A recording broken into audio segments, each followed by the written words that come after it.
And then, aided and abetted, and I am using these words very deliberately, aided and abetted by the IMF, we fumbled the ball at the start of the fourth decade. Premature and untimely foreign exchange liberalization. I say premature because the fundamentals and the regulatory framework required to defend it were not in place.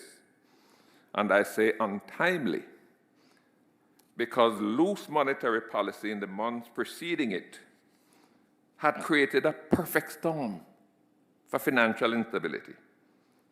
Inflation soared to 80% in 1991, the kind of inflation that Sri Lanka is now experiencing. The measures that were employed to mop up liquidity and rein in inflation shook the very foundations of our financial system at the same time that we had declared a free-for-all in the chase of US dollars. We created a mess in trying to clean up a mess. Cash reserve and liquid assets ratios for commercial banks were hiked to 25% and 50% respectively. If Richard Biles ever did that, you would need a whole JDF to protect him. 25%. Cash reserve, 50% liquid assets. Cash withdrawals from commercial banks in excess of 10,000 Jamaican dollars, except for known well-established businesses, had to be referred to the Bank of Jamaica for approval. Treasury bill rates peaked at 51% in April of 1992. Commercial bank lending rates naturally fell in line, or to be more accurate, climbed in line. Businesses went bankrupt. Banks and insurance companies, which we thought were impregnable, collapsed as if explosive charges were detonated at their foundations.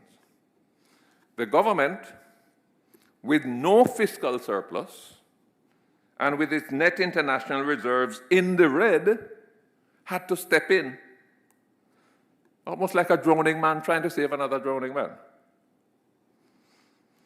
Enter Finsac and all the pain that was caused to businesses and individuals who were indebted to the banks and whose assets pledged as security were now to be foreclosed, and all the pain that the taxpayers had to bear in footing the bill of hundreds of billions of dollars.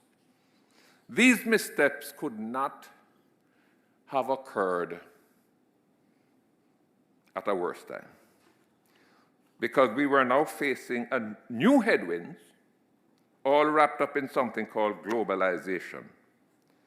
It was heralded as something that would create a borderless world, offering huge opportunities for countries like Jamaica by providing access to vast markets.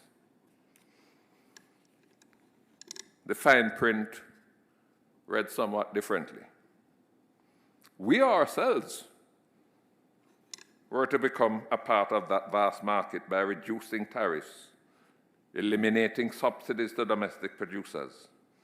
We were now required to compete with the most advanced, industrialized, and technologically superior countries, not only in their markets, but on our own supermarket shelves.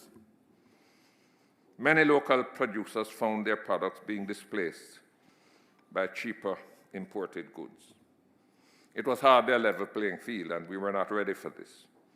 Our labor productivity had been in constant decline for more than 20 years. Many of our factories were inefficient, producing goods with 30-year-old machinery. Our labor laws were inflexible and obstructive to producers and investors who now had to contend with the ferocity of global competition.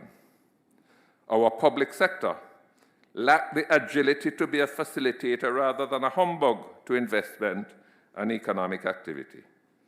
Our financial institutions, battered and bruised by the recent meltdown, were in no shape to respond to the new challenges with the aggressiveness and the appetite for risks that the new paradigm demanded.